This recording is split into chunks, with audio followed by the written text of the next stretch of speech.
comment by Salas Chukwu follow on Twitter as Argentina hastened, following the debacle that was the 2011 Copa America, to relieve Sergio Batista of his position as manager. It was hard not to feel sorry for him. There is, after all, no shame in aspiring to something grand and failing. His stated objective, to build an Argentina side in the image of Pep Guardiola's Barcelona, may have been foolhardy and naive, but at the very least it was ambitious. The error was, of course, obvious. A midfield of Mascherano, Banega and Cambiaso could never hope to be Busquets, Xavi and Iniesta. All fine players in their own right, but nothing like the real McCoy.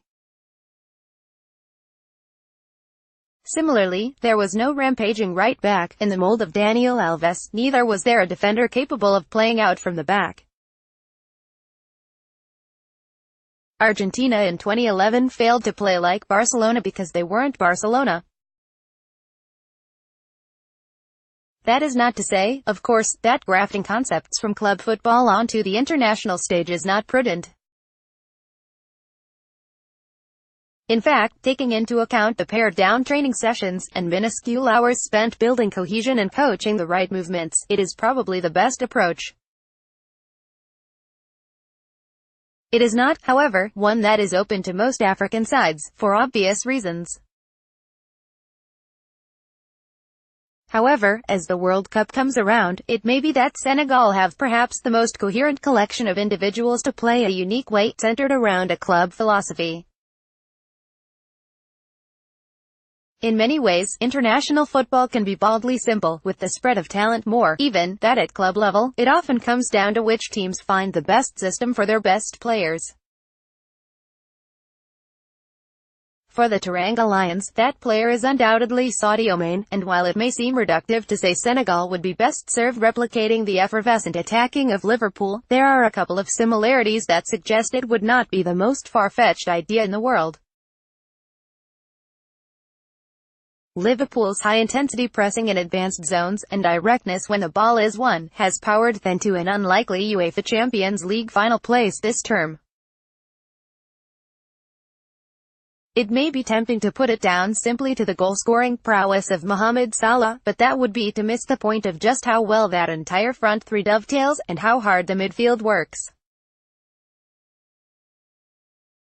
Klopp has stated that the counter-press is the best playmaker in the world, and has gone and proved it, losing his most creative midfielders, one to injury, the other to a transfer, but continuing to create by the fistful with a midfield composed entirely of grafters.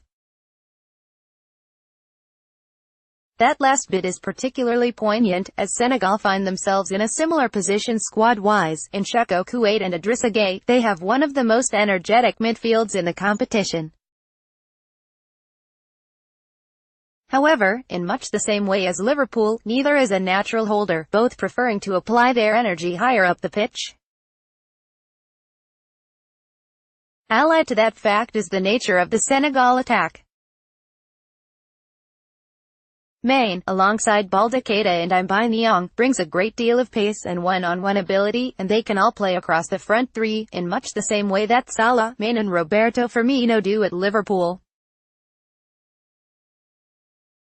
At their most dominant, Senegal have shown a similar ability to blow teams away quickly when playing on the front foot. See against Zimbabwe at last year's Africa Cup of Nations, while looking rather less sturdy once they retreat. See against South Africa in qualifying.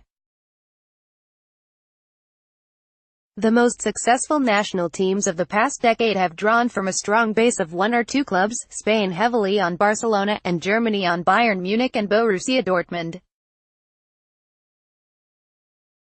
It essentially makes the job easier, and makes the role of the manager easier. He picks the side, evaluates their physical and mental states, and can be flexible in terms of the team's approach, confident in the players' mutual understanding.